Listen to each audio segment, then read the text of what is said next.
Thank you.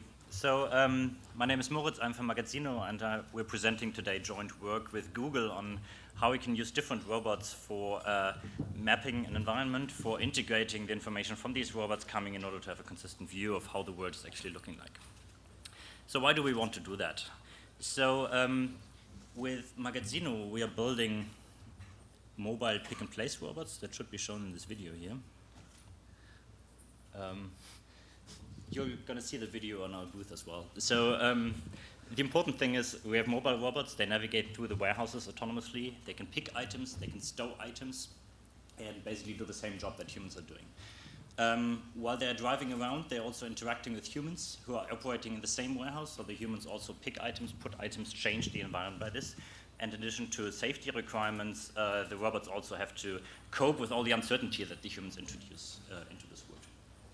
And what's very important, of course, we want to sell these robots to customers. They are already in live operation. So for the robots to pay for the customers, they have to be on the one hand fast, and on the other hand, they have to be reliable. And in this talk, we're talking about how we can help the robots to become both by having better information about the environment. So the video didn't really play, but let's have a look at these animations. So this is like a top-down view of the warehouse. So you're seeing some rows of shelves. You see some humans, these long, elongated squares, like pick carts. So you can imagine they're like shelves on wheels that they are pulling around for putting the items in. And in between, you have some robots that are driving, that are also picking. And of course, you have lots of objects that are lying there. In our cases, it's often like shoe boxes or other kinds of things. And in the morning, the shelves are normally pretty full. Over the course of the day, the humans and the robots pick items, everything that you ordered online, all these shoes.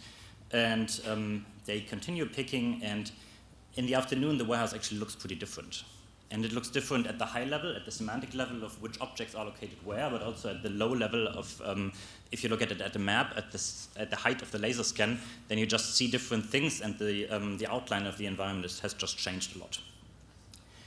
And if we want to, remember, we want to be fast and reliable, we need to ensure that the robots know where they are.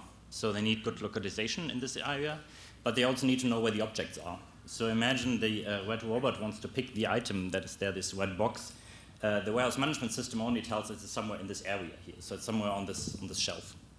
But in order to really pick it and already drive to the right location, in order not to have to search, the robot better knows where exactly it is so that it can plan its path. And the problem is, of course, the more humans are there, the more robots are there, the faster the environment changes. And in order to have good data, have a good belief about the environment, we need to have frequent updates. And we increase the sampling rate by integrating data from different robots, feed them into a common belief state, and by that, want to have very good information. And that's also where we collaborated with Google on seeing how we can actually leverage this data and how we could use or extend cartographer, a localization and mapping system in order to help with that. So Andre from Google will explain more about the algorithms behind that. Hi, so I guess it's become quite clear that we need dynamic mapping, we need cloud-based mapping. And we at Google, we developed the open source software Cartographer. Cartographer is a software for simultaneous localization and mapping, SLAM, and it offers 2D and 3D algorithms. So you can use 2D and 3D laser scanners, LiDARs, and it's around on GitHub as an open source package. We recently released the ROS package version 1.0, and it's not only been used by mobile robot companies, but also by researchers and internally with Street View. So what is Cartographer about, and how does it help with cloud-based mapping? So I will briefly explain the algorithm, and then we will later see how Magazzino uses it in practice. So starting from the lower row, we have LiDAR sensors, laser scanners, we have inertial measurement units, we have wheel encoders, and these sensor data feeds into the SLAM algorithm. In Cartographer, we do scan-to-submap matching. So what does this exactly mean? So the SLAM algorithm receives a LiDAR scan that pretty much looks like a like a small point cloud that shows the reflections of the laser rays. And we match this scan against a short time accumulation probability grid, which we call a submap. So the submap is a probability grid of occupancies, and we match it against the submap. And this gives us the estimated pose by scan matching, and we insert this scan address place into the submap. So we do localization and mapping. Of course, this is SLAM without loop closure. Loop closure is important because so far every scan insertion will have a tiny error, and this drift accumulates over time, so we need to cancel out this drift. How do we do this? We feed the limited time submaps into a pose graph, which we can then optimize and find additional loop closures. So before loop closure, when you map a large area, like on the left side, this a sensor walking around a very large museum, working in a large circle, and this oval room and the museum you can see double because it was recorded in the beginning and in the end, so it's really double recording. And with loop closure, we run scan matching from the current scan to old submaps. And here we can find a match, and that match enters into the pose graph as a constraint. And then the pose graph optimizer can move pieces together and optimize the pose graph. So this is really important to provide a good quality map. So this is one important piece of the algorithm. The second important thing, of course, is how do we do localization? We really do global localization. So when we talk of a map in cartographer, it's not a bitmap, but it's really like a frozen pose graph with all the information attached.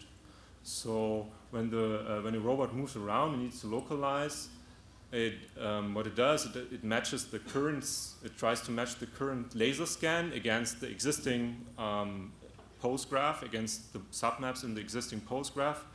And when it finds a scan match to the existing map, that's really, you have the pose graph of the current motion, and the map is the frozen pose graph, and then you combine, you have a connection between these graphs, and that helps you that the current pose is really localized in the coordinate frame of the frozen map. So that's global coordinates then. So this is the localization procedure of cartographer.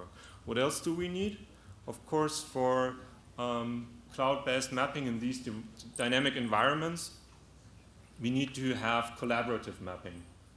So the robots usually, they run SLAM in a finite history configuration, so that means they keep only submaps over a certain time scale. And of course, they provide very low latency pose, so that can be used for robot control. And they do global localization, which in our case is really loop closure to a frozen map. So that's what each robot does. And then each robot upstreams data to the cloud or to a central cloud-based mapping instance. It can also be on an edge server. It upstreams the submaps to the postgraph optimization that runs in the central instance. And the postgraph optimizer can even find loop closures across the different trajectories of the robot. So it really comes out with an optimized map of the entire area.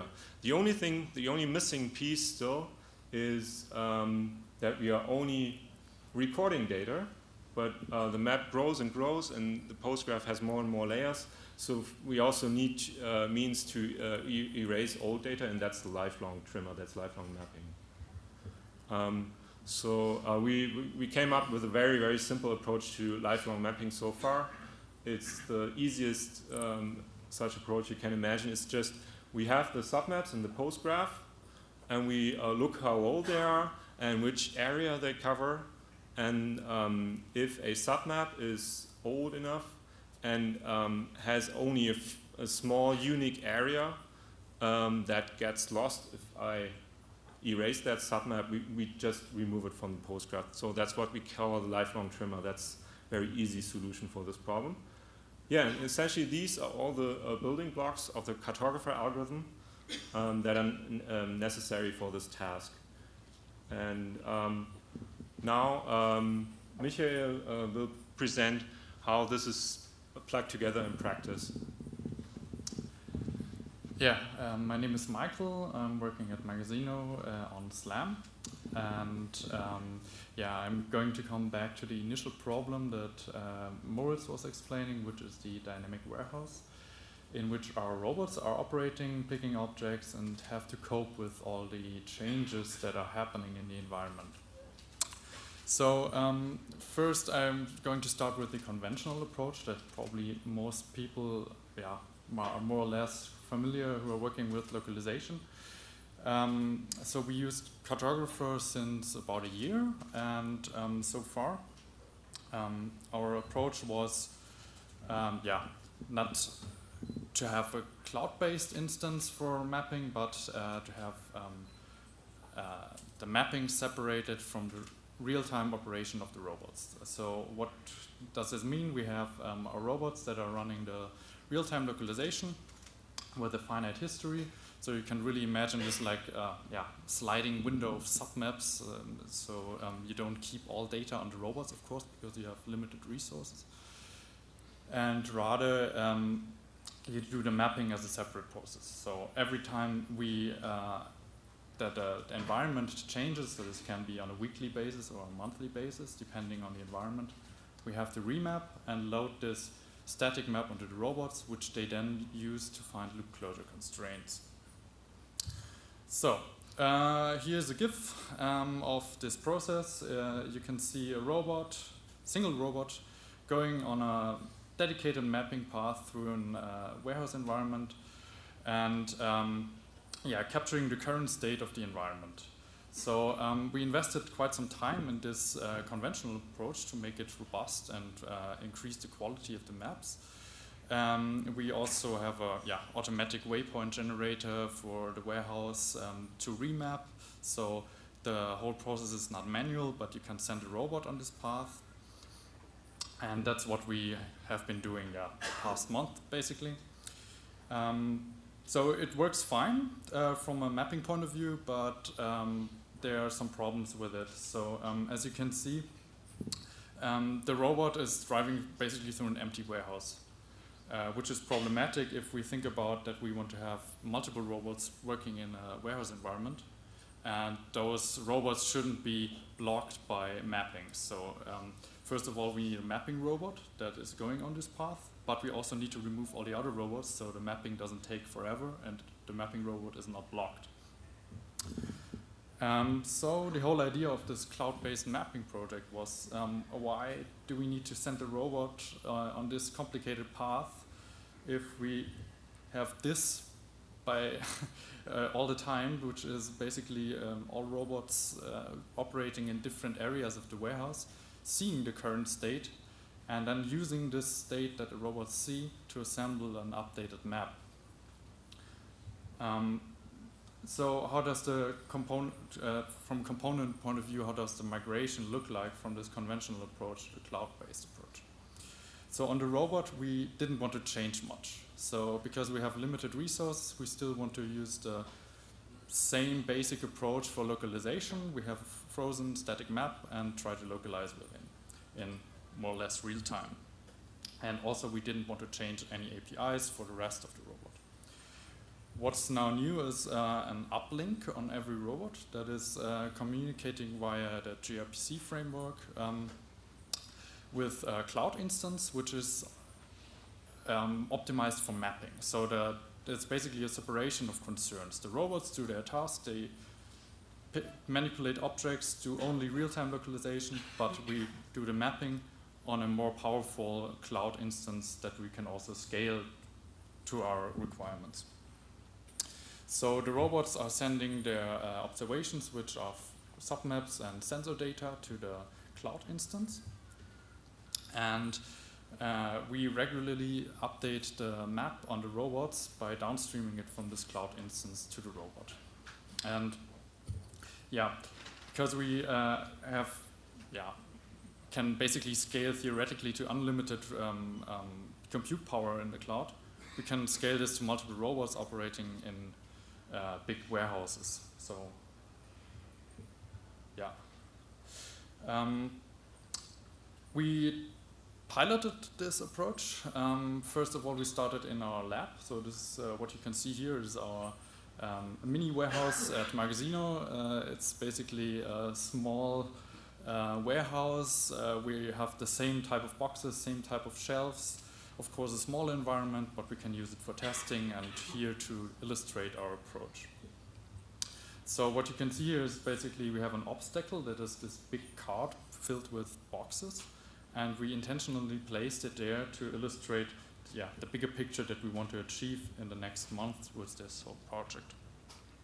So the idea is that the robot that you just saw drives by this obstacle, and by driving by, it can capture this obstacle with its local SLAM approach. So you can see the obstacle appeared in the right location, which is here on the left in the video. And in the future, we want to use this updated belief state, you can say, of the environment to share it with the other robots also in real time. So imagine another robot that is also driving to the same warehouse that wants to get to a position near the obstacle and is now getting the information from the other robot that has mapped the obstacle and is now able to replan according to the updated map. So initially the shortest path was where the obstacle was located, but since we now have updated the environment representation, we can use this to replan and go another path which is actually longer, but in this case more optimal. Yeah, so this is visualized here in this video. Yes, the other robot is basically going the other path. So what you see here is, of course, a toy environment. This is not a real warehouse, but we are illustrating what we want to achieve with it here. So that's why we're showing it. We did not only test in our own lab, but we also deployed it to a real warehouse. So the same warehouse that I showed you before in the mapping video, we used for pilot test of the cloud cartographer. And we used 3 robots and a cloud instance. And what you see here in this animation is a comparison of the state of the map that the robots use for real-time localization versus the state of the map server at the end of the day. So the blobs that you're seeing in the 2D maps are mostly boxes that are located in shelves and that have been moved. And with the cloud-based mapping approach, we were able to capture all these movements, all this dynamic environment changes from robots operating in a normal setting, just doing their tasks and picking objects. And also we were able to tune it that the quality was of the map itself is staying the same, so you don't see any larger geometric distortions from this live cloud-based mapping. So that was our presentation on cloud-based mapping. If you have any questions, feel free to ask us. An important thing to note here is maybe also that we're not developing this in the secret. So you can find the source code of the core components on GitHub. And feel free to come by our booths of Magazzino and Google. And we're hiring.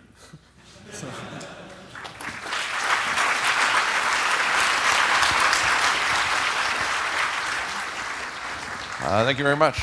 Looks like we got a question. Yes, my question is, I've also experimented with cartographer a little bit, and I was wondering if you were able to get it to map accurately across different maps, but only using wheel encoder and 2D LiDAR without an IMU. So we currently use an IMU. We use wheel encoders, IMU, and laser data because that's all we can use, and why discard it in this case? But we were also able to use it without an IMU. So I don't know what if you had any problems with tuning without an IMU. Maybe you can elaborate here. So Yeah, I mean that was the. so issue. we were able to do this. So Okay. but there are many parameters you can tune. You can use also a front end that is based on the loop closure search algorithm, so the real-time correlative scan matcher, which is actually recommended if you don't have reliable input from an IMU or so. So you can try that. And Okay, thank you. Looks like we got a lot of interesting questions. We got time for one more because we got to get you moving on to the next things. So first of all, very cool stuff. It's kind of a lot of the things that we've been thinking about as well. So my question is, how do you deal with stale information? So for example, let's say you have a robot that goes down a really long aisle, sees a forklift kind of parked there, puts it in the map, gives that to all the robots, and now no robot is going to plan down that path. But eventually that thing's going to go away. So do you have any kind of decay? So, I mean, the idea would, if we have some semantic information from other sources, like for example a warehouse management system. So we have some information that we get from the custom, for example, where objects are located roughly in the warehouses, whether they have been manipulated or not. Of course, in case of a forklift, you have to make sure that this also gets streamed to your environment representation. But I think if you have some semantic annotation that this object is a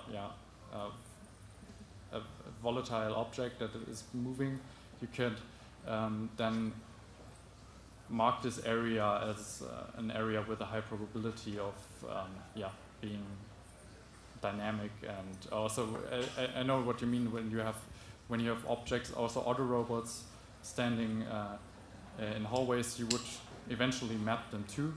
So I would then incorporate all information we can gather from multi-robot coordination, warehouse management system to define a prior that this is probably being resolved after some time.